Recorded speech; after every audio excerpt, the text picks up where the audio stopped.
नमस्कार, म किरण कार्की। यहाँहरूले यसमा गरिदिइराख्नु भएको छ, सपोर्ट गरिराख्नु भएको छ।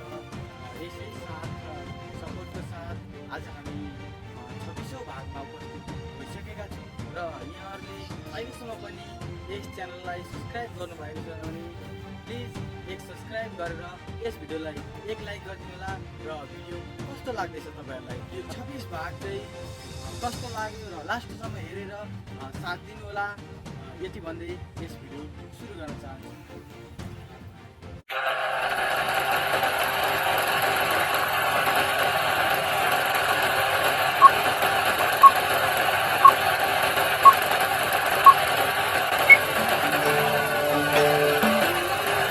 यो घरमा त अन्धकार झै झगडा मात्र देख्छु।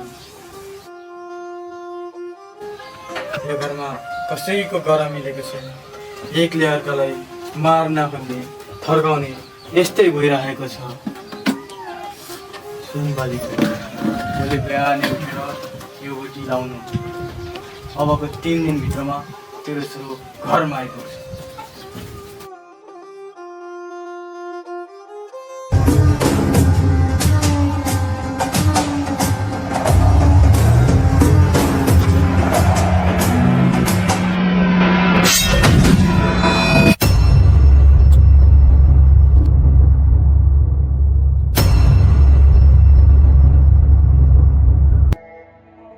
राम राम, अहिलेसम्म भाडा मरेको छैन होइन। यो अवस्था 43 के गर्दै बसी, कमसे कम घर बसेर भाडा मोल्ने घर बढाल्ने काम त गर्नु नि। नजाने गाउँको बाटो के सोध्नु, होस् छाड्दिनु। छाड्न हुँदैन अब त धेरै भइसक्यो। त्यसलाई केही गरी केही भइहाल्यो भने फेरि हामी सबै जेलमा हो।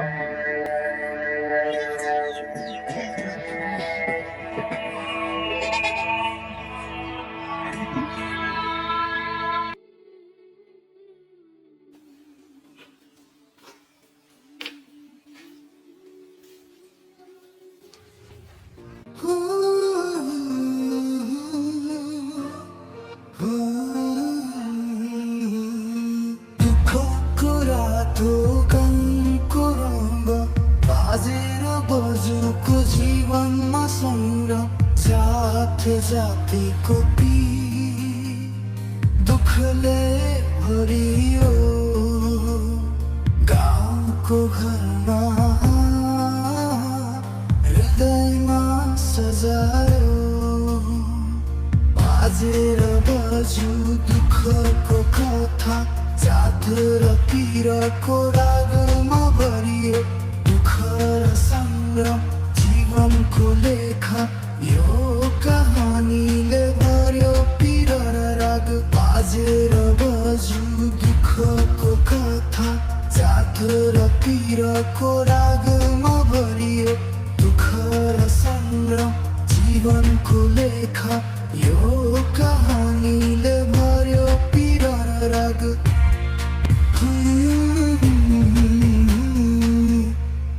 जातको पीडा दुःखले सजायो, गाउँको जीवनमा दुःख सँगै छ बाजेर बजुको सङ्ग्राम। दुःख र पीडा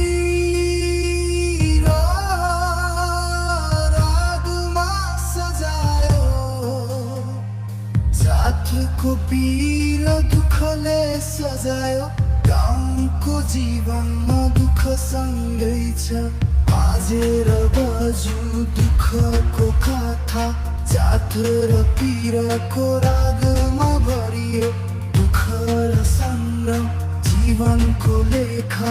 यो कहानीले भर्यो पीडा र राग, बाजेर बजु दुःखको कथा, जात र पीडाको रागमा भरियो दुःख र सङ्ग्राम जीवनको लेखा। यो कहानीले भर्यो पीडा र राग।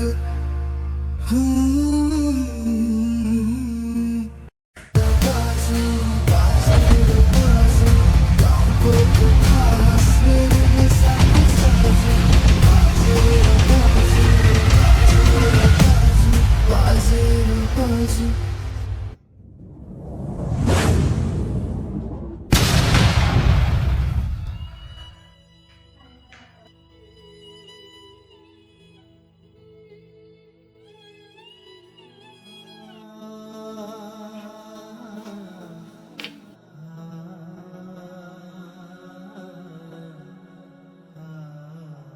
बाबु तिमी कहाँ थियौ कसले लगेको थियो तिमीलाई बाबु म खेल्न गएको थिएँ आमा एक्कासिका ल्याएका छोपिदियो त्यसपछि आमा बोरामा हालेर तल्ल राखिदिए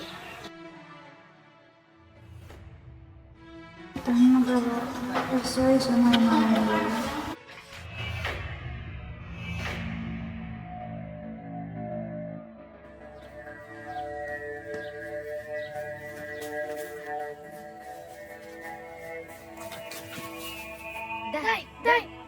अनि के हो तिमीहरूलाई किन आतेका हाम्रो प्लानले काम गर दाइ राम्रो अति राम्रो अब गङ्गालाई मेरो हुनबाट कसैले रोक्न सक्दैन धन्न तैँले त्यो दिन सही उपाय निकालिस् सम्झि त त्यो दिन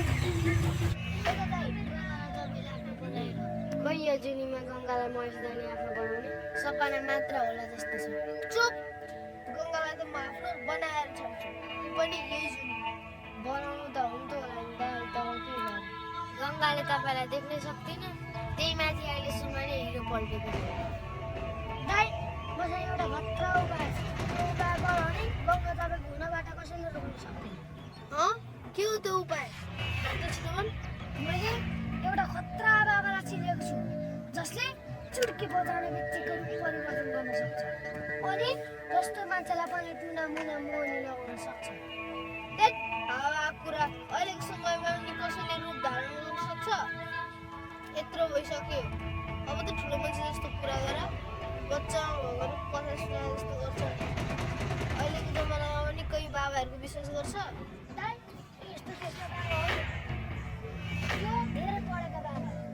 त्यो बाबाले जे पनि गर्न सक्छ विश्वास त मलाई पनि लाग्दैन तर एकपटक भेट्न जाँदा के बिग्रिन्छ त केही गर्न नसक्ने रहेछ भने फेरि फर्किन तर साँच्चीको केही गर्न सक्दो रहेछ भने त दाइ अनि गङ्गा तपाईँको मलाई यो कुरामा खासै विश्वास त लागेको छैन एबिन जाऊँ न त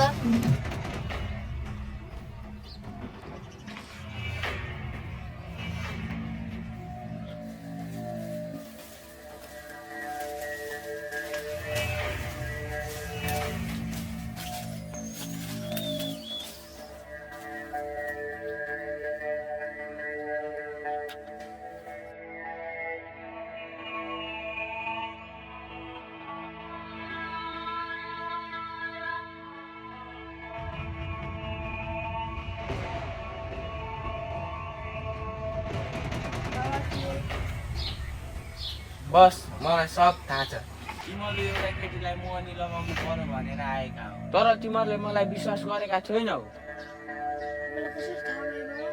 तिमीहरू कोही साधारण मान्छेलाई भेट्न आएका होइनौ जो सबै कुरा भन्नुपर्छ तिमीहरू चमत्कारी बाबालाई भेट्न आएका हौ चमत्कारी बाबालाई बाबा गङ्गालाई मेरो जसरी बहिनी बनाइदिनु पर्यो बाबा म त्यसलाई मोहनी लगाइदिएर सजिलै तेरो बनाउन त सक्छु तर त्यसो गर भने धेरै समस्या आउँछ त्यसो भए के गर्दा चाहिँ हुन्छ र बाबा त्यो गङ्गा र तेरो जोडी हुन नदिने अर्को मान्छे पनि छ त्यसले सजिलै बिहे हुन दिँदैन हो बाबा हो त्यसो भने जहिले मेरो बिचमा आउँछ केही गरी गङ्गा मेरो बनाइदिनु पर्यो बाबा चिन्ता नगर बच्चा त चमत्कारी बाबाकोमा आएको छ म जसरी पनि गङ्गा तेरो बनाइदिन्छु मसँग एउटा प्लान छ सुन तिमीहरू गङ्गाको छोरालाई 2 दिनसम्म किडन्याप गरेर लुकाऊ त्यस पछाडि पनि तिमीहरूसँग लुको त्यहाँ आउँछ तिमीहरू तयार रह अनि त्यसलाई 1 महिना जति उठ्न नसक्ने बनाइदिनु त्यसपछि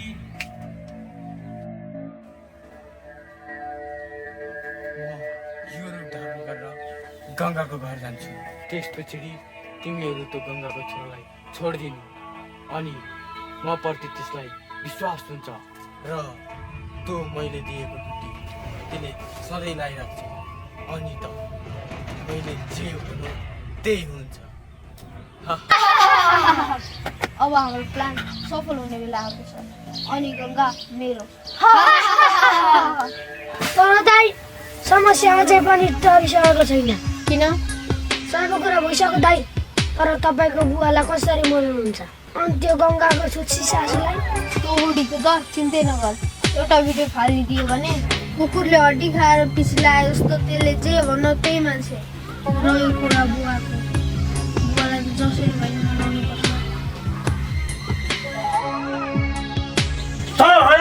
बोल्दैछ कि क्या हो? त्यो लोग्ने मरेको बिजुलाई म बुहारी स्वीकार्छु कि क्या हो? म काजी हो काजी, सारा गाउँले मानेको काजी हो म। कसैले शिर उठाएर हेर्न पनि थरी काम छन्। अनि तैँले के सोचेको? म त बिजुलाई बुहारी बनाउँछु। मैले त्यसलाई बुहारी बनाएँ भने सारा गाउँले के सोध्छन्? खुब आफूलाई काजी भन्थ्यो, एउटा भएको छोरालाई पनि गर्ने केटी नभेटेर बिजुलाई बिहा गर्थ्यो। भन् त काजीको इज्जत कहाँ पुग्छ? मलाई केही थाहा छैन बुवा, म उसलाई मन पराउँछु। म बिहे गर्छु त केवल गङ्गासँग मात्र गर्छु।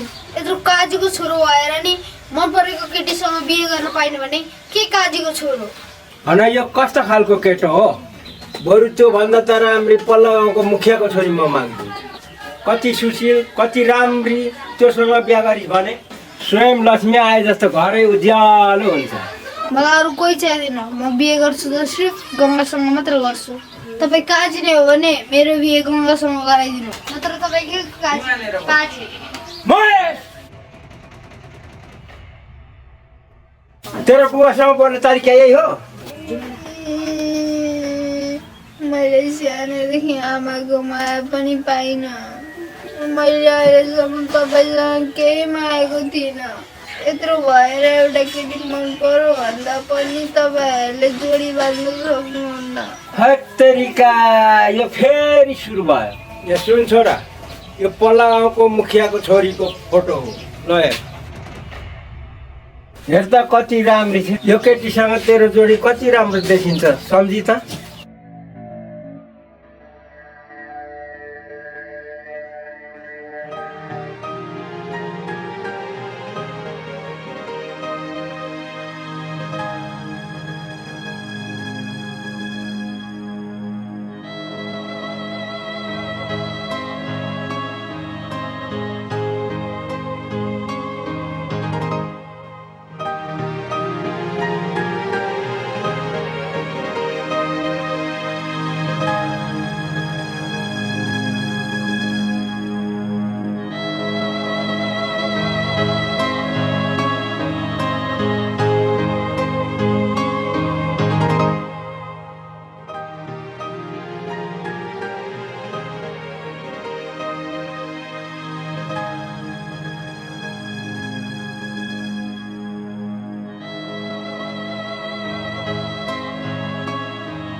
मैले तेरा लागि नै भनेको हो।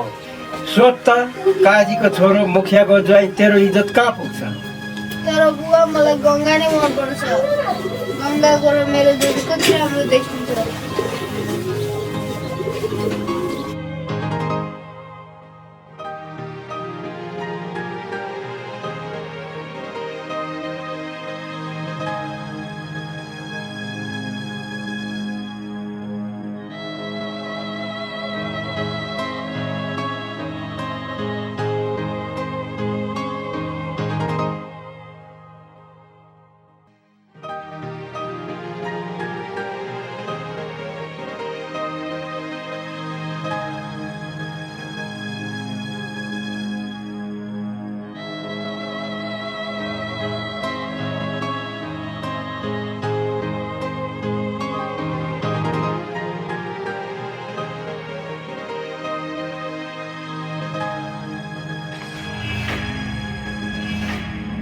हत्तेरिका, त्यसले यसलाई मोहनी लागेको थियो क्या हो? मैले भनेको त केही सुन्दैन त। मोहनी त त्यसले मैले राखेको होइन, के सोचेको? हेर्नुहोस् है बुवा, तपाईँ मेरो बिहे गराइदिन सक्नुहुन्छ भने गराइदिनु, नत्र तपाईँले भगाएर बिहे गरे जस्तै म पनि गङ्गामा भगाइदिन्छु। यो भइगयो, नसक्ने रहेछु म तँलाई भोलि कुरा गरेर जाउँदा। अब त भयो नि। भयो बुवा, हजुर भयो। आऊ केटा। फेरि कहाँ हिँडेको? यसो त्यता घुमेर आउँछु। यस्तो खुसीको बेलामा रमाइलो गर्नु पर्यो नि केटा।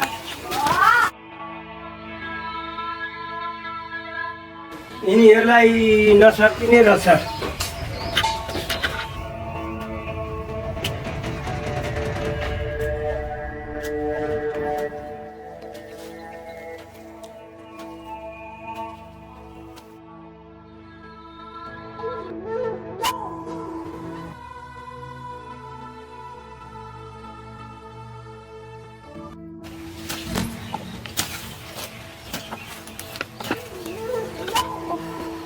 होइन यो गङ्गा कहाँ मरिसे अहिलेसम्म खेतमा निक्लेको छैन घर जाँदा गरेर आइहाल्ने भनेको खै के गर्दै बस्दै असाङ्ग्री पनि कति असाङ्ग्री बुहारी रहेछ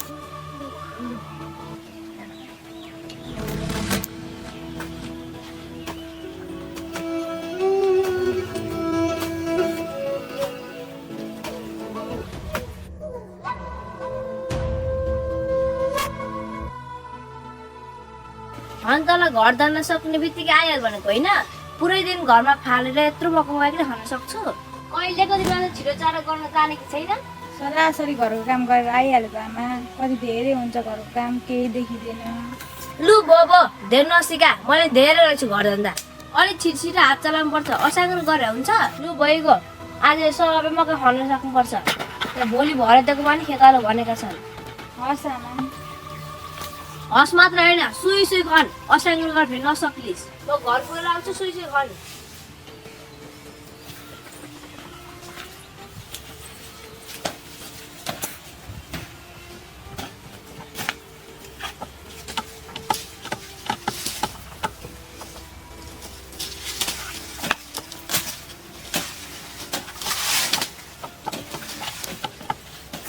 तपाईँहरू सम्पूर्णलाई धेरै धेरै धन्यवाद यस बाजे र बजु 26 सिरियललाई अन्तिमसम्म हेरिदिनु भएकोमा र अहिलेसम्म पनि सब्सक्राइब गर्नुभएको छैन भने प्लिज एक सब्सक्राइब गरिदिनु होला र भिडियो कस्तो लाग्यो अहिलेसम्म अन्त्यसम्म हेरिसक्नु भएको छ तपाईँहरूले र भिडियो कस्तो लाग्यो एउटा कमेन्ट छोडिदिनु होला र अब हामीले के परिवर्तन गर्नुपर्छ केमा कमजोरी छ प्लिज तपाईँहरूलाई लागेको धारणाहरू चाहिँ एकपल्ट एउटा कमेन्ट चाहिँ छोडिदिनु होला यति भन्दै यस भिडियोबाट पनि म बिदाई लिन चाहन्छु भेट्नेछु अर्को भागमा